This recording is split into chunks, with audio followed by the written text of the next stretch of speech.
Ya mis hermanos, sean bienvenidos una vez más a este estudio que hemos titulado El nuevo orden mundial a la luz de la profecía bíblica. Ese es el título que le hemos dado y hoy yo le voy a dar una breve introducción, muy cortita, porque no quiero perder tiempo en esto y así podemos avanzar y cubrir todo lo que hoy tenemos que ver. Entonces, conforme a lo que hemos ido viendo y analizando en la palabra, relacionado con Daniel capítulo 2, lo cual vimos superficialmente por encima de la enseñanza anterior y acerca de este nuevo orden mundial. Bueno, referente a ello, el pasaje bíblico más contundente que revela un gobierno mundial es Apocalipsis 13. Quiero sentar las bases para que usted entienda por qué estamos analizando Daniel 2. Cuando yo hablo del nuevo orden mundial y de la definición que dimos, el pasaje que presenta un espejo y una semejanza muy igual al nuevo orden mundial es Apocalipsis 13. Pero para entender Apocalipsis 13 aparecen muchos símbolos y figuras e imágenes que son difíciles de comprender. Y para poder descifrar estos misterios necesitamos acudir a libros como el libro de Daniel y a otros tantos más. Pero hoy estamos centrándonos en Daniel.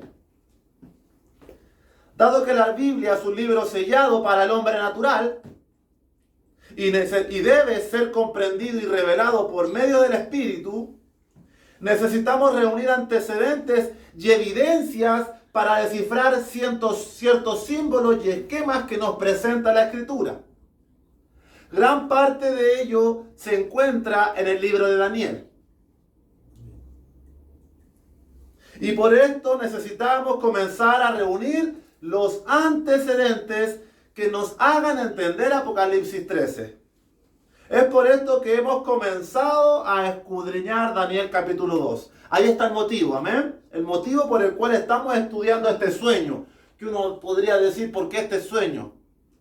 Ahora lo estoy situando. Vamos a dar un ejemplo y aquí le va a quedar mucho más claro. Imaginémonos un crimen, un asesinato. Los detectives deben sumar una serie de evidencia para poder descifrar la verdad y el responsable de dicho crimen, ¿correcto? Todos hemos visto los casos policiales en programas muchas veces donde los detectives, los investigadores, los criminalísticos y toda esta gama de personas se dedican a reunir evidencia para dar con el paradero o con quién es el responsable del asesinato. En este estudio hemos empezado a hacer lo mismo.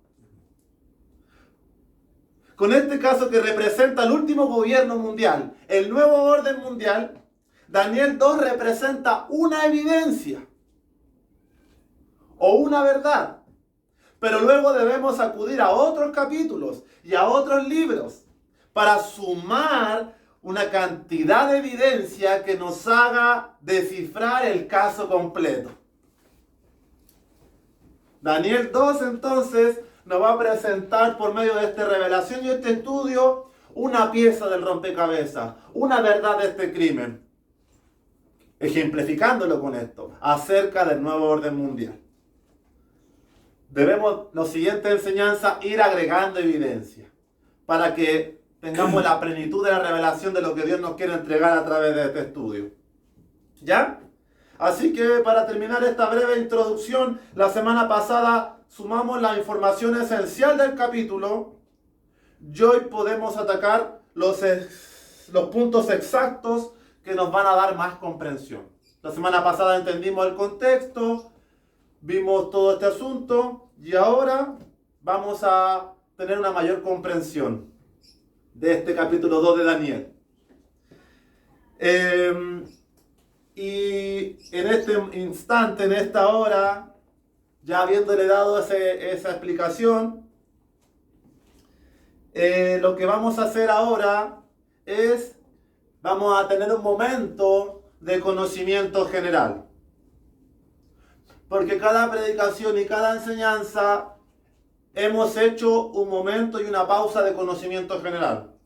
El primer estudio estuvimos viendo teorías de conspiración, plutocracia, burocracia. El segundo estudio estuvimos viendo globalismo, globalización, totalitarismo, ¿correcto? Son cositas que tienen alguna incidencia y relación con el estudio. Y lo que le quiero hablar hoy día, como tema de conocimiento general y como segundo punto, después de haber visto la introducción, es el Foro Económico Mundial, o el FEM. El Foro Económico Mundial es una organización no gubernamental. Y esto es lo que yo quiero que usted se guarde y se grabe. Es una organización no gubernamental. Y para poder entender lo que es este Foro Económico Mundial, necesitamos entender primero qué son las organizaciones no gubernamentales. ¿Dónde nacen las organizaciones no gubernamentales? La primera vez que se da este nombre es en 1945, por el recién formado Cuerpo Internacional de las Naciones Unidas. La famosa ONU, la famosa Organización de las Naciones Unidas. De ahí es que se utiliza por primera vez este término. Entonces estas organizaciones no gubernamentales, por lo general las podríamos definir como entidades sin fines de lucro, independientes y voluntarias. Las ONG trabajan para promover cambios sociales, cambios políticos a gran escala y desarrollan un gran papel en el desarrollo de las sociedades, promoviendo la participación ciudadana. Pero usted tiene que entender que estas organizaciones no han sido elegidas ni votadas por nadie. De allí que se diga que son independientes y voluntarias.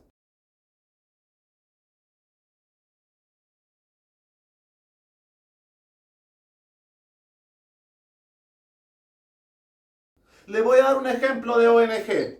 La UNICEF.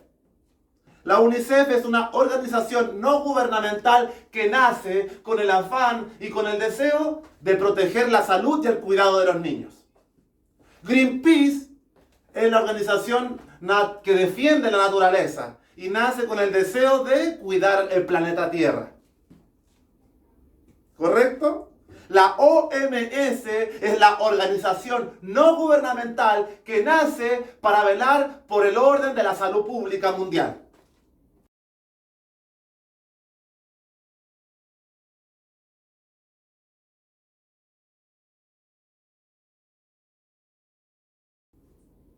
Tienen fines humanitarios y no tienen vínculos con estructuras de gobierno.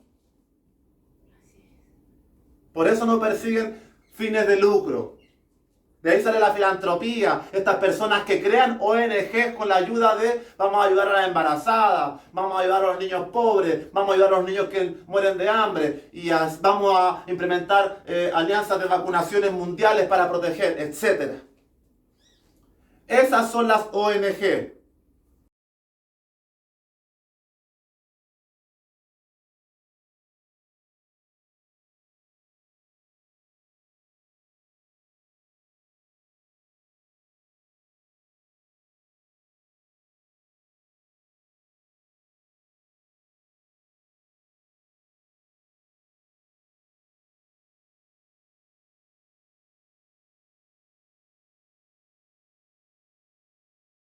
Y una de estas ONG que le empecé a decir al principio es el Foro Económico Mundial, que quiero que conozca.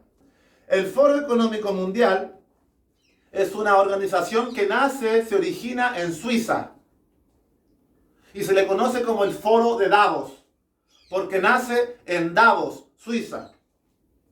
Es una asamblea anual en la localidad donde se reúnen los líderes empresariales, los líderes políticos internacionales, periodistas e intelectuales selectos. Con el motivo, ¿cuál es el motivo de esta de este Foro Económico Mundial, de reunirse una vez al año y de que usted le inviten a participar. Pero para usted no puede ir cualquier persona. No hay mucha democracia, parece. Aquí van los máximos, los más capos, los más pulentos, como decimos aquí en Chile. Se reúnen para analizar los problemas más apremiantes o graves que afronta el mundo. Entre ellos, la salud y el medio ambiente. Ellos se reúnen ahí para conversar y para arreglar los problemas del mundo. Y esta se crea en 1971 por el profesor de economía Klaus Schwab. Un personaje interesante. El FEM aboga por un mundo, el Foro Económico Mundial aboga por un mundo globalizado. ¿Se acuerdan lo que era globalizado? Concentrar todo el poder en un solo gobierno. El Foro Económico Mundial, una entidad con inmenso poder, está buscando instalar un mundo globalizado, que es sinónimo de nuevo orden mundial. Por eso allí acuden los máximos representantes y líderes mundiales. También se presentan los dueños de las máximas corporaciones y empresas. Y Foro Económico Mundial promueve una iniciativa que se llama El Gran Reseteo, que es el libro que yo tengo aquí, COVID-19, El Gran Reinicio, escrito por el líder del Foro Económico Mundial, Klaus Schwab. Y le cuento algo después al final.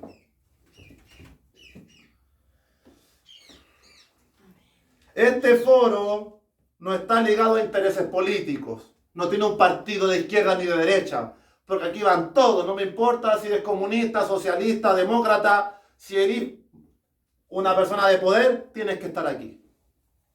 Y es abierto, la prensa se muestra, otra cosa que la tele no le dé mucho énfasis.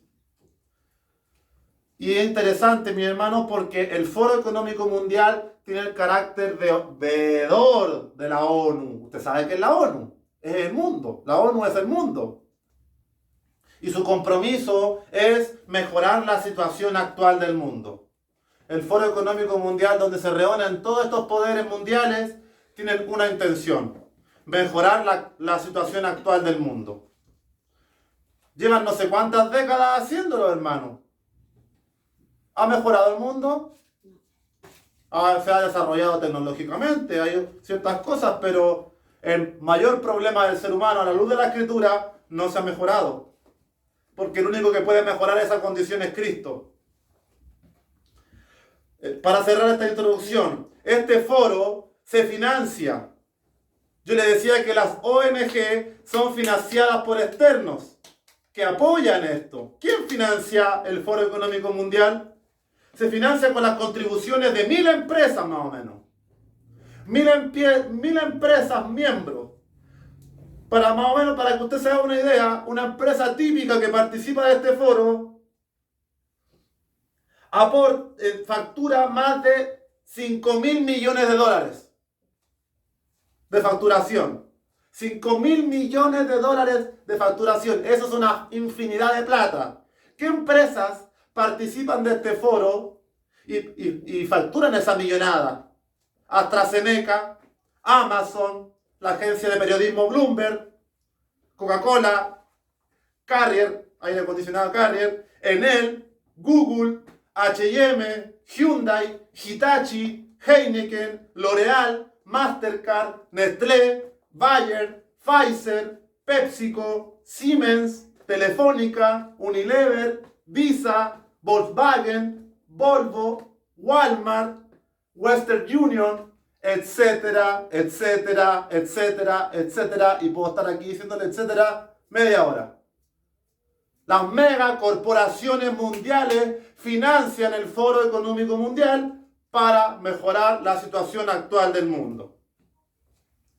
Todos ellos provienen de sectores de construcción, aviación, tecnología, turismo, alimentos, etc. Farmacia, energía. Y solo puede ir usted con invitación.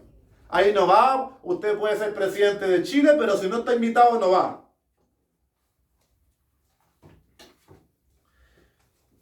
Y una de las iniciativas de este Foro Económico Mundial, y con esto termino, es el Gran Reseteo, que es este libro que yo le cuento, donde el profesor Klaus Schwab, el líder de este foro, dice: desde su entrada en la escena mundial, la COVID-19 ha hecho saltar por los aires las premisas establecidas sobre el modo de gobernar los países, la convivencia y la participación en la economía global.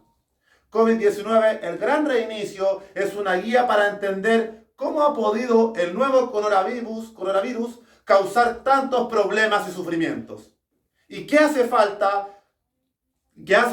cambiar para crear un mundo más inclusivo, resiliente y sostenible? Son frases típicas del foro. Usted las va a ver todos los días en todos los enlaces web, en toda la boca de los presidentes. Cuando usted prenda la tele, aprenda estas tres palabras. Inclusivo, resiliente y sostenible. Son las palabras que figuran en la boca de todos los líderes mundiales. Y no es casualidad.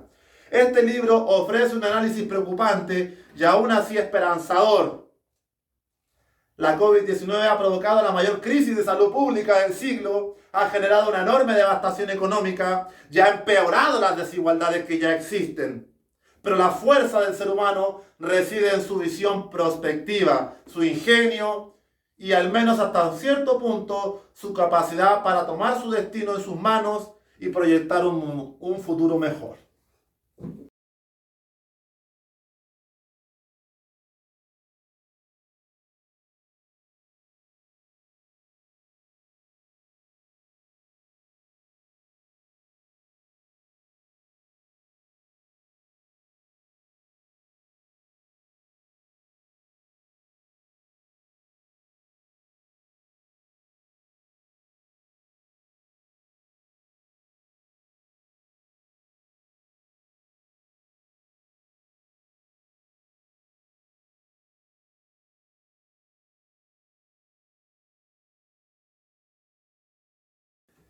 Así que, habiendo dicho esto, lo invito a que vayamos a Daniel capítulo 2, versículo 31. Daniel capítulo 2, versículos del 31 al 33. Para continuar con el desarrollo de este estudio. Esta parte, mis queridos hermanos, es la interpretación del sueño que tuvo el rey Nabucodonosor, que vimos la semana pasada. Hoy día vamos a empezar a profundizar en esto ya. Daniel 2:31 dice lo siguiente: tú, oh rey, veías, y he aquí una gran imagen. Esta imagen, que era muy grande y cuya gloria era muy sublime, estaba en pie delante de ti, y su aspecto era terrible. La cabeza de esta imagen era de oro fino, su pecho y sus brazos de plata, su vientre y sus muslos de bronce, sus piernas de hierro, sus pies en parte de hierro y en parte de barro cocido. Hasta ahí leemos. En esta sección, amados, Daniel está está revelando el sueño que tuvo el rey Nabucodonosor. Porque esa fue la principal dificultad que se hallaron los magos, los astrólogos, los sátrapas, los brujos y todos los sabios del reino. Los sabios, yo les decía, entre comillas. Ninguno decía: no te podemos decir que soñaste, rey. Te podemos dar la interpretación si tú nos cuentas el sueño. Pero nadie pudo contarle el sueño, excepto Daniel, este hermoso joven y profeta de Dios, lleno de ciencia y de sabiduría de los cielos. Y Daniel comienza a decirle el sueño al rey. Bueno, rey, tú soñaste esto. Y en esta sección traje aquí la pizarra, la imagen del sueño. Ya, mis queridos hermanos, este es el sueño que tiene el rey, según lo que leímos en Daniel capítulo 2, versículo 31 al 35. El rey le dice que ve una gran imagen. esta gran imagen tiene figura de hombre. Y tenía una gloria muy sublime. Y estaba en pie delante del rey. La cabeza de esta imagen era de oro. Oro fino.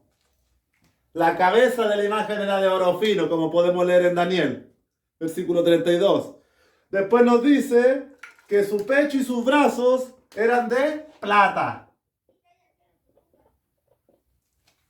Su pecho y sus brazos eran de plata. Su vientre y sus muslos eran de bronce.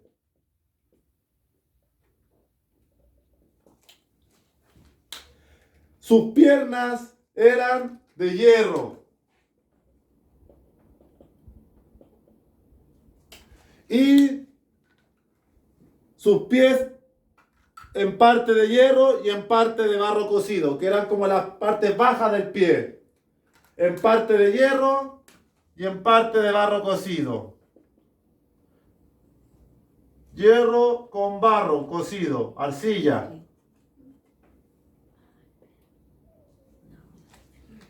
Ese es el sueño que tiene el rey, el cual Dios le revela a Daniel.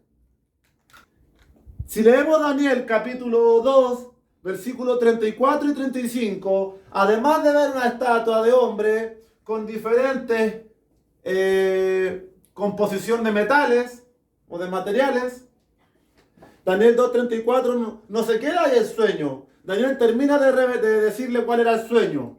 Y le dice en el versículo 34 y 35, estabas mirando hasta que una piedra fue cortada, no con mano, e hirió a la imagen en sus pies de hierro y de barro cocido, y los desmenuzó. Entonces fueron desmenuzados también el hierro, el barro cocido, el bronce, la plata y el oro, y fueron como tamo de las eras del verano, y se los llevó el viento sin que de ellos quedara rastro alguno. Mas la piedra que hirió a la imagen fue hecha un gran monte que llenó toda la tierra. Entonces Daniel le dice el sueño al rey: una estatua con cabeza de oro, pecho y brazos de plata, vientre y muslos de bronce, pies de hierro y la parte baja de los pies y los dedos de hierro con barro cocido. Y después de revelar el sueño, Daniel le dice al rey que cae una piedra, fue cortada e impacta la imagen en sus pies. Una piedra cae y hiere la imagen en sus pies. ¿Y qué se produce? Que la imagen se desmorona, se desmenuza y cae. Y en lugar de toda esta ruina se erige un gran monte que llenó toda la tierra. Entonces, mis queridos hermanos, este es el sueño que tuvo el rey. Ya se lo describí, le dije los materiales y todo lo relevante a este sueño. ¿Qué representa? ¿O cuál es la interpretación?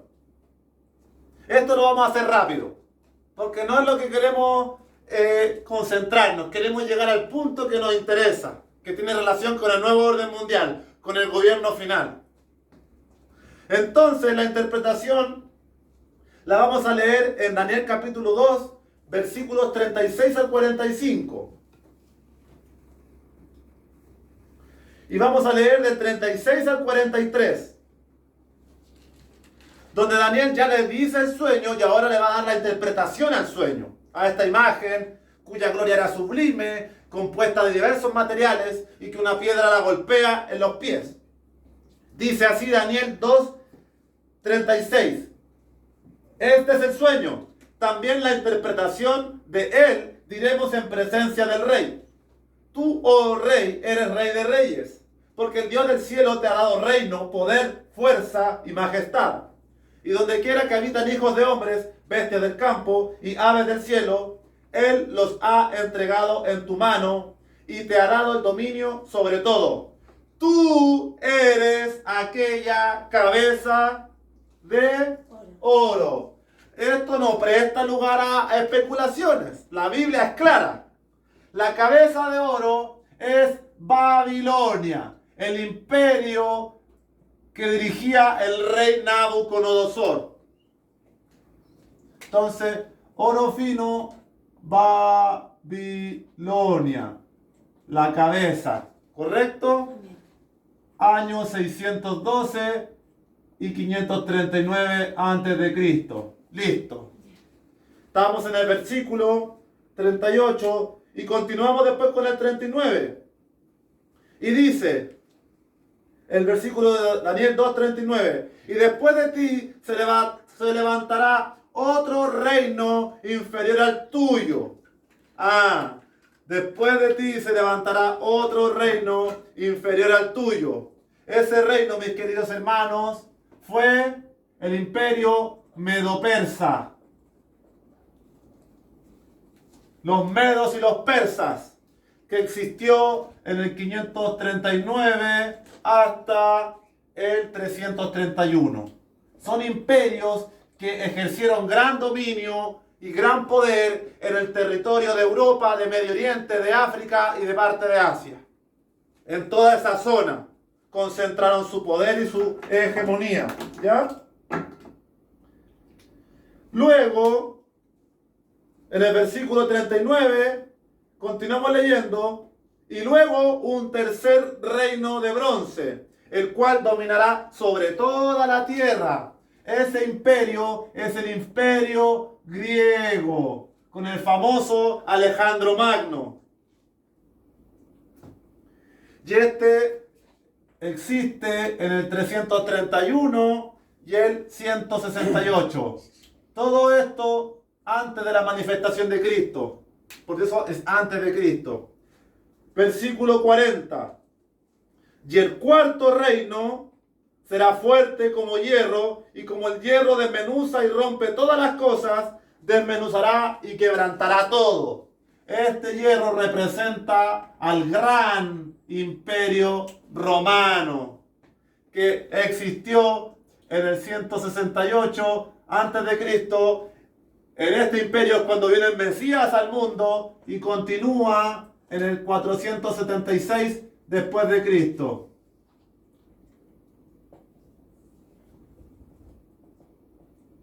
Daniel está revelando los futuros imperios que van a existir en el mundo. Y el último, y después leemos Daniel 2:41, y lo que viste de los pies y los dedos, en parte de barro cocido de alfarero y en parte de hierro, será un reino dividido, mas habrá en él algo de la fuerza del hierro, así como viste hierro mezclado con barro cocido. Y por ser los dedos de los pies en parte de hierro y en parte de barro cocido, el reino será en parte fuerte y en parte frágil. Así como viste el hierro mezclado con barro, se mezclarán por medio de alianzas humanas, pero no se unirán el uno con el otro, como el hierro no se mezcla con el barro. Los dedos de los pies, el imperio de hierro con barro cocido, mis queridos hermanos, a la luz de lo que hemos estado analizando, es el último gobierno mundial o el último gran imperio que se va a erigir. Creemos que en los días proféticos de aquí a unos años o décadas, quién sabe, yo creo que es muy pronto. Solo Dios lo sabe. Así que este hierro es con barro cocido. Este es el futuro último imperio. ¿Ya? El interés de nuestro estudio está en esta etapa. Y me faltó leerle Daniel capítulo 2, versículos 44 y 45. Porque recuerde usted que cuando Daniel le revela el sueño al rey, había una piedra que cayó y golpeó la imagen y la destruyó. La desmoronó. Y aquí está la interpretación. Daniel 2, versículos 44 y 45. Y en los días de estos reyes, el Dios del cielo, mire lo que comienza diciendo, y en los días de estos reyes, los 10 dedos, el Dios del cielo levantará un reino que no será jamás destruido, ni será el reino dejado a otro pueblo. Desmenuzará y consumirá a todos estos reinos, pero él permanecerá para siempre. De la manera que viste que del monte fue cortada una piedra, no con mano, la cual desmenuzó el hierro, el bronce, el barro, la plata y el oro. El gran Dios ha mostrado al rey lo que ha de acontecer en lo porvenir. El sueño es verdadero y fiel, su interpretación. Amén. ¿Qué tal? Amén. ¿Se ha entendido? ¿Ha estado comprensible? Total. ¿Sí? Ya pues, sigamos entonces. Habiendo dado la introducción, una breve análisis de las organizaciones, que en algún momento todas estas introducciones que hemos hecho, mi amado hermano, las vamos a mencionar en algún momento de nuevo. Y en esta parte del sueño, la interpretación del sueño, ahora queremos entender. Queremos entender ya. Y aquí vamos a reunir evidencia y antecedentes para descifrar el caso. El crimen, el asesinato que yo le dije, que usted necesita reunir evidencia. Aquí vamos a empezar a recopilar evidencia. ¿Qué vemos en el sueño? ¿Qué vemos en el sueño? Primer antecedente importante. Una gran imagen. La palabra imagen en el arameo es Selem, con T, Selem. Y una imagen significa una expresión, una estatua, dar forma a algo. La raíz de esta palabra, de imagen o semejanza, en el hebreo se aplica esencialmente a los ídolos o las figuras representativas de deidades paganas, cuya raíz está contenida en la idolatría. Cuando usted se hace una imagen de algo, es porque usted le está dando una forma a Dios. Le está idolatrando una imagen que refleja su idolatría en el corazón. Y es interesante, no le voy a quitar tiempo buscando, voy a ir rápido en esta parte, porque en los estudios anteriores yo le analicé Romanos capítulo 1 acerca de la idolatría.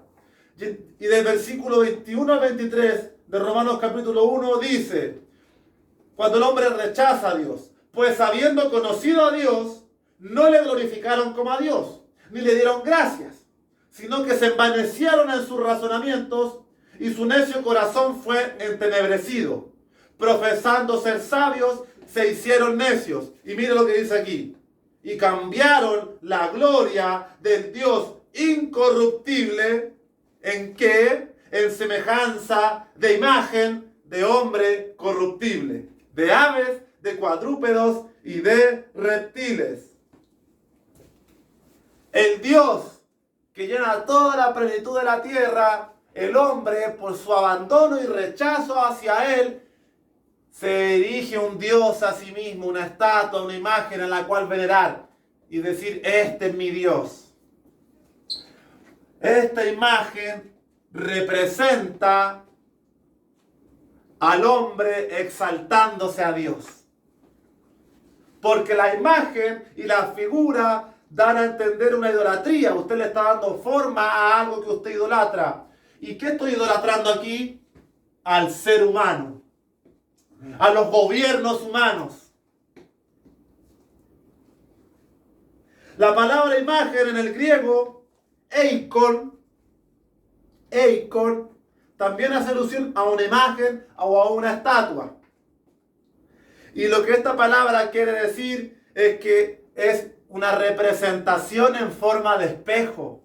Es una proyección. La idolatría que hay en nuestras vidas nos desnuda, hermanos. La idolatría hacia cualquier cosa, ya no me voy a detener a explicar que la idolatría es un pecado muy amplio, pero la idolatría es un pecado que se proyecta. A lo mejor usted no tiene una grutita con una virgen en la entrada de su casa, Pero lo que usted está idolatrando en su corazón, usted lo proyecta como una imagen. Se le nota el tiro. Yo converso con usted o usted conversa con un incrédulo y le habla todo el día del hijo. Mi hijo, mi hijo, mi hijo, mi hijo. Yo me muero sin mi hijo, mi hijo, mi hijo, mi hijo. Está proyectando la imagen. No tiene un niñito en la entrada de la casa de yeso, pero con su corazón está reflejando la idolatría. El dinero. Hay gente que habla solo de dinero y de cosas materiales. Su ídolo, si pudiera tener una estatua en el living, sería un billete de 20 lucas ahí. Amén. O un de $100. Amén. ¿Se entiende? Amén. Las imágenes representan la idolatría. Y en la imagen del sueño del rey, esta imagen de estatua de hombre está representando el poder del hombre, los poderes humanos, exaltar el hombre al nivel de Dios. Por eso Romanos 1:28 nos decía la otra vez, y como ellos no aprobaron tener en cuenta a Dios, Dios los entregó a una mente reprobada. Aquí los grandes imperios mundiales no han tenido en cuenta a Dios. Han querido erigir sus imperios sin considerar a Dios. ¿Qué nos dice la ley en el Antiguo Testamento acerca de las imágenes? En los 10 mandamientos, en Éxodo capítulo 20, los primeros mandamientos que da Dios en el monte Sinaí, el segundo mandamiento que dice la ley de Dios, dice lo siguiente: no te harás imagen, ni ninguna semejanza de lo que está arriba en el cielo, ni abajo en la tierra, ni en las aguas debajo de la tierra. No te inclinarás a ellas, ni las honrarás. Ese es el segundo mandamiento. Y el primer mandamiento es: no tendrás dioses ajenos delante de mí. Por tanto, se concluye, mis queridos hermanos, que la imagen representa la forma de que el hombre se quiere gobernar a sí mismo, sin Dios, exaltando al hombre y no a Dios. Y todos estos imperios se caracterizaron por ello, lo cual no es distinto a lo que pasa hoy en día, y no va a ser distinto en el futuro gobierno mundial, donde Dios también va a ser borrado de la ecuación. Y recuerde Apocalipsis 13, matará al pueblo de Dios, perseguirá a los santos, porque la luz que hay en nosotros es oposición, porque a nosotros nos gobierna Cristo, la roca. Amén. No el hombre. Uno le debe obediencia y sometimiento a los gobiernos, correcto. Pero los cristianos de hoy en día no han entendido que yo le debo obediencia y sujeción a los gobiernos cuando el gobierno hace lo bueno. Amén. Y los gobiernos de hoy en día no hacen lo bueno, mis queridos hermanos. Amén. Antes de ello yo me someto a Dios. ¿Cuántos creyentes tropiezan en esto? Muchos. Sometiéndose a ciegas, sin discernimiento del Espíritu. Así es, Señor. Porque si mi gobierno es bueno, como dice Romanos 13, yo no tengo por qué tener temor. Yo soy recto y me dirijo porque tenemos un buen gobierno. Pero no ocurre en estos días, mi querido hermano. La corrupción, el hedor de la corrupción es increíble. Así que la primera reflexión que extraemos del sueño de Daniel es que esta imagen representa la idolatría de exaltar al hombre a Dios, donde yo dejo fuera. Y eso es lo que han hecho todos estos imperios que, por cierto, persiguieron al pueblo de Dios en el tiempo antiguo y perseguirán al pueblo de Dios en el futuro. Así es, Señor. Y si usted es verdaderamente un creyente, ya debería estar sintiendo la presión. Si no, es porque no está dando testimonio. Lo segundo que vamos a extraer de este sueño es la forma y la composición de la imagen, compuesto de diversos metales y que al final termina en arcilla, en barro cocido. ¿Qué podemos apreciar aquí? La decadencia y la degradación. De que el hombre sin Dios se va corrompiendo, corrompiendo hasta que ya se destruye a sí mismo. Por eso se van degradando los metales hasta llegar al barro, porque mientras el hombre más se cree sabio ante los ojos de Dios, más necio es. Y tengamos en consideración que esta estatua que llega hasta los pies conserva mucho de estos imperios, mis queridos hermanos, si Dios no se equivoca. Ejemplo, ¿cómo se llama Chile? República de Chile. ¿Y de dónde viene la república? Los sistemas de gobierno de Roma, de los romanos, todavía. La noción de los derechos también viene de los romanos. La filosofía de los griegos, Platón, Sócrates, Aristóteles, todavía imperan en la sociedad. La palabra democracia viene de los griegos. Demos kratos, el pueblo gobierna, cosa que no ocurre hoy en día, y mucho menos en el Foro Económico Mundial, donde a mí nadie me ha invitado a dar mi opinión. ¿Cuál democracia? ¿Quién toma las decisiones en este mundo? ¿El pueblo? ¿Y la lengua? La lengua nuestra que estamos hablando deriva del latín, de Roma también, pues. Tengamos en consideración el legado romano. ¿Por medio de qué? De la religión. La Iglesia Católica Apostólica Romana tomó conquista de todo Occidente a cargo del poder romano. Y ese poder todavía existe. Todavía existe el Vaticano. Y ejerce influencia y se sienta en el foro de Davos y se sienta en la OMS y se sienta en la ONU. Todavía está presente. Pero no vamos a agregar más cosas porque no nos da tiempo. Pero es para que usted vea que lo que se va a levantar este último gobierno mundial aún conserva propiedades de estos antiguos imperios. Porque como dice Eclesiastés, no hay nada de nuevo bajo el sol. Nada nuevo, mis queridos hermanos. El engaño de la serpiente en Génesis 3 es el mismo hoy en día. Ya han pasado, a la luz de la Escritura, casi 6.000 años. Increíble. Tercer extracto del sueño. El énfasis del estudio, donde tenemos que poner toda nuestra atención, porque lo que nos interesa a nosotros no es tanto lo de arriba, lo vamos a explicar, quizá va a salir nuevamente en otra enseñanza, pero a nosotros nos interesa la roca que viene del cielo y le golpea los pies. Eso es lo que a nosotros nos interesa. ¿Qué representa esto? Entonces leamos Daniel capítulo 2, versículos 34 y 35. Dice así acerca de esta piedra: estabas mirando hasta que una piedra fue cortada, no con mano, e hirió a la imagen en sus pies de hierro y de barro cocido y los desmenuzó. Entonces fueron desmenuzados también el hierro, el barro, el bronce, la plata y el oro, y fueron como tamo de las eras del verano, y se los llevó el viento sin que de ellos quedara rastro alguno. Mas la piedra que hirió a la imagen fue hecha un gran monte que llenó toda la tierra. De Daniel 34 y 35, centrándonos en los dedos de los pies y en la roca que la golpea, hay tres cosas interesantes que nosotros necesitamos entender.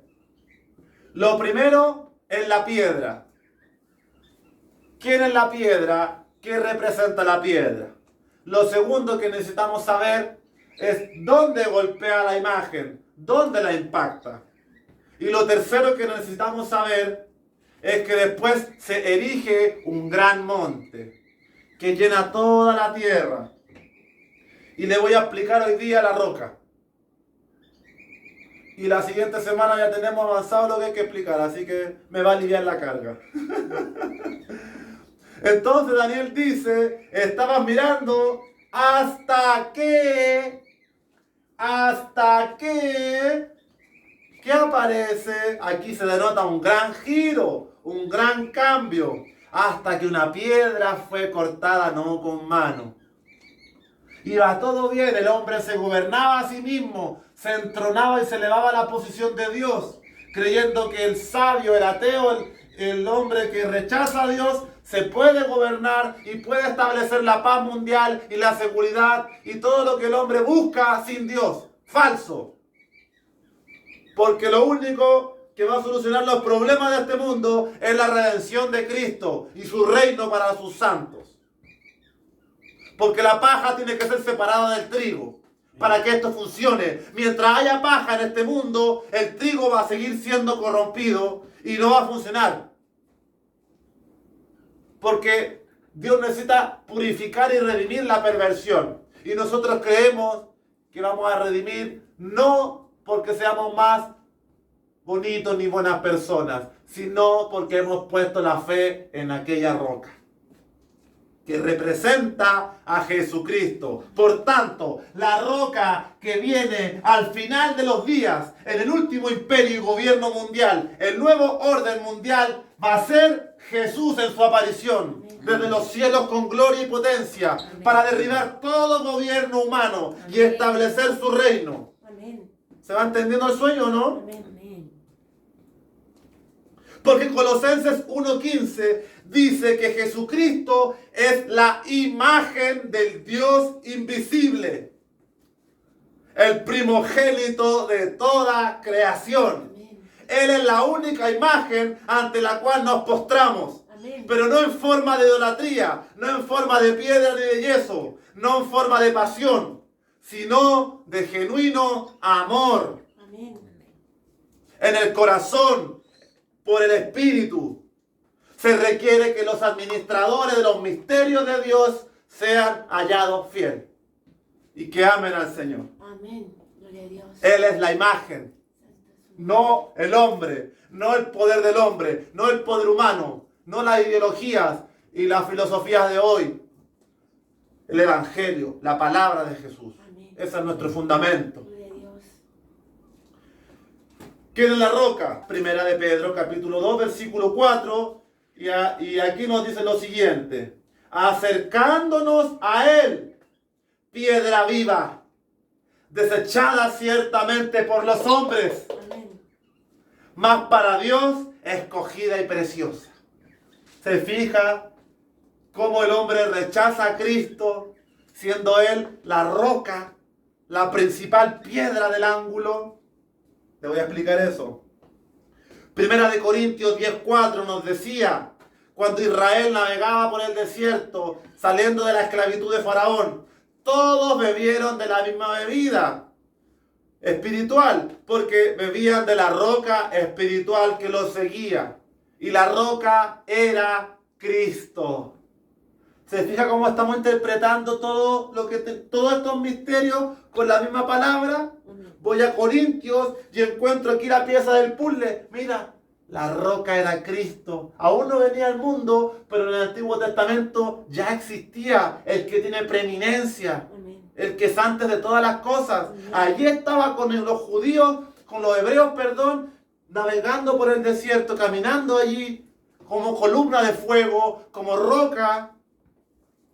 Impresionante, ¿eh? Amén. Y la roca era Cristo.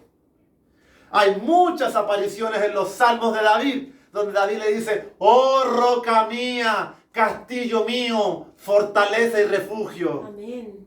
Más de 18, 20 apariciones. Así es, Señor. Y en la que me quiero centrar es en la parábola que se encuentra en Lucas capítulo 20. Jesús discute con las autoridades religiosas. Siempre le estaban intentando tentar y atacar y descubrir alguna imperfección. Pero el Hijo de Dios no había tacha alguna en él. Amén. Así es, Señor. Y mis queridos hermanos, esto es muy importante. Qué lástima que no podamos seguir porque esto está muy bueno. Pero nos va a servir para aprender bien con harta base todo esto. Amén. En esta parábola Jesús, al terminar de explicarles la parábola de Lucas 20, en los versículos 17 y 18, Jesús expresa lo siguiente a estos fariseos y religiosos que se creen sabios. Jesús les dice, pero él mirándolos les dijo, ¿qué pues es lo que está escrito? La piedra, él, que desecharon los edificadores, su pueblo lo rechazó, ha venido a ser cabeza del ángulo. Amén. Todo el que cayere sobre aquella piedra será quebrantado, Aleluya. mas sobre quien ella cayere le desmenuzará. La piedra, la cabeza del ángulo, que es Jesucristo, es la primera piedra que se utiliza en una construcción, ya que todo lo que usted construya hacia arriba va a determinar la posición de la estructura. Si el fundamento y la piedra de abajo es mala, es inestable, es de mal material, todo lo que usted construya se va a derrumbar. En la estatua se ha desechado el único fundamento sólido. Se ha erigido un fundamento propio, sin Dios. Y fíjese lo que hace Jesús como piedra. Dice que caer sobre ella nos quiebra en pedazos. ¿Por qué dice que el que cae sobre la piedra lo quebrantará, mis queridos hermanos? Porque tenemos dos opciones. La primera opción es que nosotros caigamos sobre la piedra, nos tiremos en ella, para que Él quiebre nuestra voluntad, quiebre nuestro orgullo, quiebre nuestra idolatría, quiebre nuestro propio consejo pecaminoso. Y de esos pedazos quebrados, de ese tiesto, Dios levanta nueva criatura. Amén. Nueva criatura. Pero si usted no cae sobre esa piedra para que Él le confronte, le manifieste sus pecados, sus errores, sus envidias y toda la depravación que pueda haber en su corazón, si usted quiere seguir obstinado como lo eran los poderes religiosos del tiempo de Jesús, que le crucificaron, la piedra ya no se transforma en un quebranto para erigir algo nuevo, sino que dice que le va a desmenuzar. Si le cae la piedra encima, le va a pasar lo que le pasa a esta estatua. Del griego ligmao, le va a esparcir y le va a aplastar hasta convertir en polvo, o esparcir como la paja. Le va a triturar. Es decir, su vida va a ser como nada. Se va a perecer, se va a perder. Y este es el efecto que la piedra tiene en el final de los tiempos, cuando venga Jesús en gloria y aplaste el gobierno mundial del anticristo, y todos los que portan la marca de la bestia perezcan como el tamo, como la paja, como las pelusas de algodón que van y se esparcen, como el humo de la chimenea que se evapora, se esfuma y se lo lleva el viento. Así es, amén. Es lo mismo que le pasa a la estatua, lo que le dijo Jesús a los religiosos. La piedra sobre ustedes caerá y les va a desmenuzar. Amén. A quien que me rechace, ciertamente piedra viva, escogida por Dios, preciosa, dice Pedro. Amén. Mas si usted le rechaza, le destruirá. Así es, Señor. No hay otra opción. Así que, mis queridos hermanos, la próxima semana vamos a ver el efecto de la piedra en la estatua, donde habla de que es como el tamo de las eras. Vamos a explicar qué es el tamo y qué es de las eras, que tiene relación con los animalitos que trillaban el trigo para separar el grano de la paja. Vamos a ver algunos pasajes que nos hablan de que siempre que la Biblia habla del tamo, habla de los malos, de todos los que rechazan que Dios sea quien gobierne sus vidas, sino que erigen estatuas, imágenes, idolatrando al hombre. Vamos a ver que impactan los pies, la piedra que significa Jesús. Y vamos a ver que ese monte que se erige es el reinado milenial de Jesucristo, donde esperamos estar y participar de ello. Y vamos a extraer algunas otras verdades para nosotros, para que demos por finalizado el sueño de Nabucodonosor, la estatua, y ya podamos pasar a la siguiente figura que Dios nos quiera traer, a la siguiente evidencia, a la siguiente pieza del rompecabezas que necesitamos para poder entender lo que significa este último gobierno mundial. Mi madre hace algunas semanas me decía que es difícil y complicado leer Apocalipsis, Davidcito, y mira cómo Dios responde. Porque para poder entender esa bestia y tantas otras cosas, mire por lo que tenemos que pasar primeramente.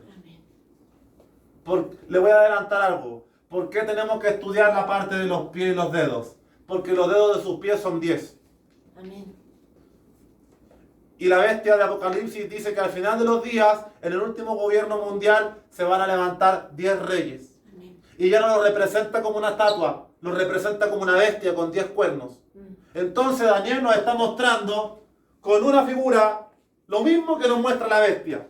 Pero son dos maneras de entenderlo. Y las dos nos dan riqueza y piezas del rompecabezas para que armemos la revelación y cuando lleguemos a Apocalipsis leamos y vi una bestia que subía de la arena del mar. El mar es la tierra, son los pueblos. Ah, la bestia se va a levantar del mundo. ¿De qué mundo? De este marco geográfico. Persia, Irán, Italia, Francia, España, Israel, Jordania. Se va a levantar con 10 reyes. ¿Quiénes van a ser estos 10 reyes? Todo eso, para entenderlo, tenemos que pasar por todo esto primero. Amén. Nuestra esperanza está puesta en Jesucristo. Amén. Y en que Él irrumpirá misteriosamente para arrebatar a su iglesia antes de que se desate la ira de Dios sobre esta tierra. Amén. Que Dios les bendiga, espero que se comprenda. Y la próxima semana quedamos en pausa en el sueño, en lo último del sueño, y vamos a analizar la interpretación. Amén. Y lo que Dios nos dé para esa enseñanza. Así es, Señor. Amén. Que Dios le bendiga. La introducción nos quita tiempo de la parte del Foro Económico Mundial y de las organizaciones no gubernamentales, pero son cositas que usted tiene que enterarse y saber. Amén. Porque si no, nadie se las va a contar y puede que siga siendo engañado. Así es, Señor. Que Dios les bendiga. Amén. Gloria al Señor. Damos gracias, vamos a orar. Amén. Vamos a orar al Señor en esta hora Amén. para que nos dé fortaleza. A todos nosotros, los que están en sus casas, los que estamos acá, tenemos buenos días, días malos. Lo importante es que no nos detengamos, que continuemos, hermanos, que sigamos. No son días fáciles, hay una opresión fuerte de las tinieblas. Hoy más que nunca Dios va a estar sacando a luz quiénes son sus verdaderos hijos. Y yo espero que usted demuestre ser de los valientes de David. No de mí, sino de los valientes de David de aquel tiempo de Samuel. Los que lucharon con gigantes. Que Dios les bendiga y vamos a orar.